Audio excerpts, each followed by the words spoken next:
Good evening. M.M Out here, over there, everywhere, all over the place. In this case, right here. It's the Apostle Leroy Canterbury, who contested the last two general elections, and God's willing to contest the very next one.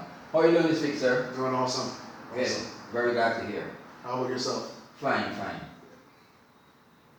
Before I start, I want to say hi to Henry, Mr. Henry Rock, one of our most fierce critics. But it's people like Henry that can actually tell you if you're going wrong or what direction you're going. Mm-hmm. So we always appreciate people like Henry. Right. And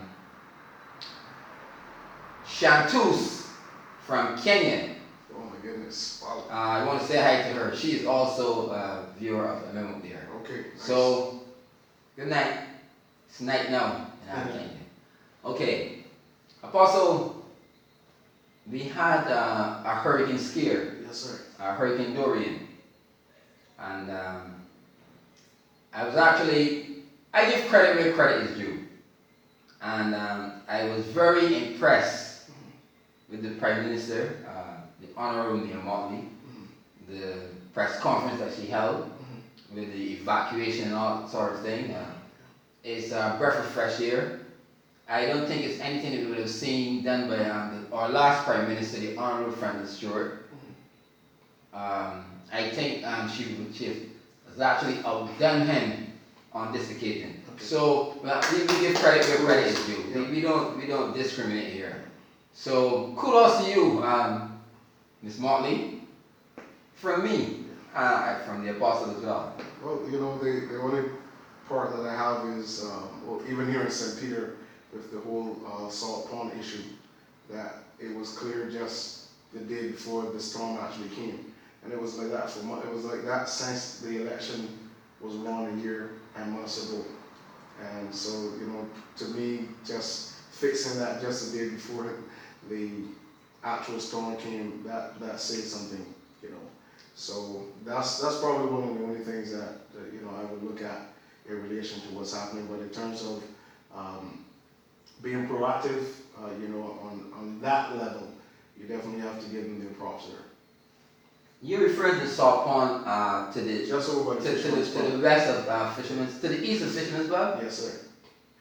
So they cleared it just before. You're saying actually that they cleared this salt pond when they knew that the storm was coming. That's correct. Just the day before the storm. Mm. And it was there like that for a long time. I actually walked over there and took pictures of it when the water became very stagnant. And you can see that it was very infested waters. So, on a state like that, I'm certain that the parliamentary representative for St. Peter knew about it. Of course. So the fact that he knew about it, but he's never done there, so I don't know. But obviously he knew about it. Okay. And that's basically the only thing. Now, as a leader, and this may come across kind of in a different way to certain people. But if you follow leadership, and I've seen in case where our Prime Minister is all over the place, on a level where men who understand leadership are concerned, that's not leadership. A leader does not have to be everywhere. This brings me to the point that I really wanted to make. Okay. Although I gave kudos and was very impressed, that falls under the Ministry of Environment, doesn't it? That's right. Who is the actual Minister of Environment? I think the actual Minister of Environment right now is Mr. Ambrose, I think.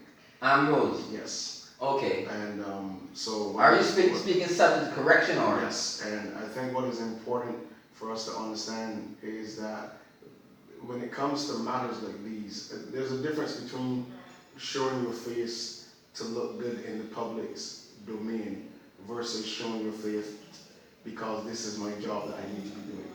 And I think many times this is where we make critical errors in relation to political leadership and then national leadership. You're not a leader because you were elected. You are a leader because that's who you are. Many times individuals who are elected have to evolve into leadership. But you don't necessarily have to be a politician to be a leader. And this is very, very critical. Because I'll tell you this, when I saw the press conference on television, I was truly amazed that the Minister of Environment was actually not taking any part in this. These are things that we look at. I listened very carefully to the police commissioner at the time as well too, who made statements that they're going to be very harsh on the public if they don't comply. But then you have a case where you're looking at, traffic jams all across the island, at supermarkets, at gas stations, all of these different places you're seeing traffic jams, and you're not even seeing one single policeman there to assist with the movement of traffic so that you can actually get things changed. So looking at these things, it's also very, very critical to understand that part of what we're doing with our nation, instead of it not just being proactive and reactive, but you also have to show that level of quality and professionalism that will demonstrate that we want things to work the way that they actually should work. As I said, when I saw this press conference, so it means that every time there's something like that the Prime Minister has to come on TV and do the talking and not the Minister who's responsible. That's what I'm saying about leadership. If you read the 21 Irrefutable Laws of Leadership by John Maxwell, it will clearly demonstrate to you a leader does not have to be there for everything. I mean, I have a ministry, there are departments at my ministry. I don't have to be there for everything. If my people are well trained, if they know what I want and they understand what my vision is, then I can trust them to do what I want. I can leave my ministry and travel and go overseas and leave one of my ministers to minister and not have to be concerned that when I return my ministry will be destroyed. So this is one of the things that that we must understand. And people who do not understand leadership in seeing this will think that it's leadership. But the people who understand leadership, they know that a leader does not have to be involved in every single thing.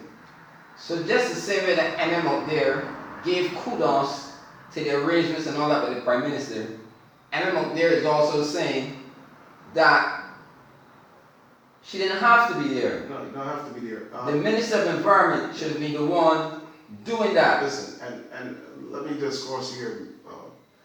The style of the interview, the style of the press conference is impeccable. You can't flaunt that. To be surrounded by the key people. There's a difference between being surrounded by the key people and being surrounded by the right people. Okay? And this is one of the things that I think is very, very important as we go forward. And the people in our nation must understand the difference between what is set before you and what should actually be there. And so, again, very, very critical. And I think that going forward, that there's a need for things to be done in Barbados that puts Barbadians forward, not just Barbados. And not making the country look good in the eyes of the others. That's correct. But all in all, I think we escaped the fury of Hurricane Dorian. Yeah, well, Dorian. I told my members that Dorian was basically a warning to Barbados, and then secondly, that it will pass without issue. Okay? And because spiritually, I have to also look at things from a spiritual perspective. Dorian is a demon name. Okay? It is actually a name of a demon. Okay? And so, again. Yeah, it's actually a name. I say this all the time. Every time on this show, you're going to hear something that you probably did not know.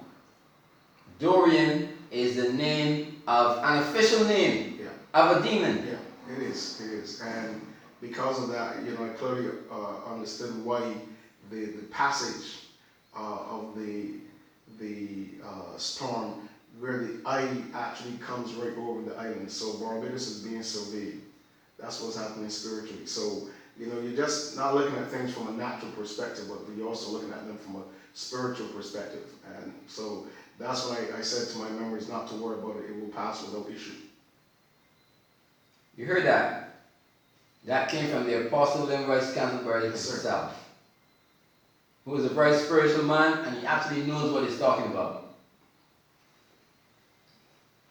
Now, Hurricane Dorian, it wrecked havoc in other places. In fact, I think it's some in the United States right now. Yeah, yeah. I think Martinique got some damage from it as well too, because you know once it passes the outer bands of the eastern bands of the Caribbean chain and it gets into the Caribbean Sea, it's going to pick up a lot more moisture. It's going to pick up a lot more speed because the waters of the Caribbean Sea is very warm, so it's going to pick up more power.